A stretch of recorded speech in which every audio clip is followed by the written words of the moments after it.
আজকের লেখা না। ছেলেটা বারবার জিজ্ঞেস করত, কিরে ভালোবাসিস আমায়? মেয়েটা প্রতিবারই বলতো না। ছেলেটা বলতো, আমি তো তোকে এত ভালোবাসি। মেয়েটা বলতো, তাতে কি? তাহলে তুই আমার জন্য এত ভাবিস কেন? মেয়েটা উত্তর করত, বইই গেছে। একদিন ছেলেটা ভীষণ অসুখে পড়ল। মেয়েটা মাথায় হাত বুলিয়ে দিচ্ছিল আর টপ টপ করে চোখ থেকে ঝরে পড়ছিল অশ্রুকণা। ছেলেটা ম্লান হেসে বলল, কাঁদিস কেন? তুই তো আমায় ভালোবাসিস না।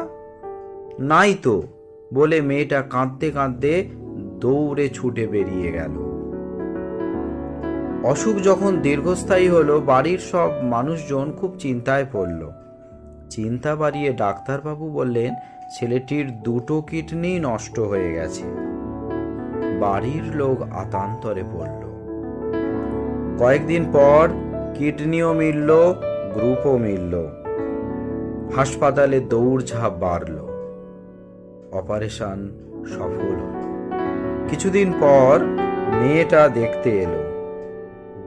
অসুস্থ ছেলেটা ভাবলো, ও এতদিন কেন আসেনি? তারপর দেখলো মেয়েটাও বেশ অসুস্থ ও দুর্বল। ছেলেটা খুব চিন্তায় পড়ে গেল। নার্স বলল, ওই আপনাকে কিডনি দান করেছে। ছেলেটা ফিসফিস করে তাকে বলল, কিরে ভালোবাসিস আমায়? মেয়েটা লাজুক মুখে বলল, না। ভালো লাগছে আমার গল্প?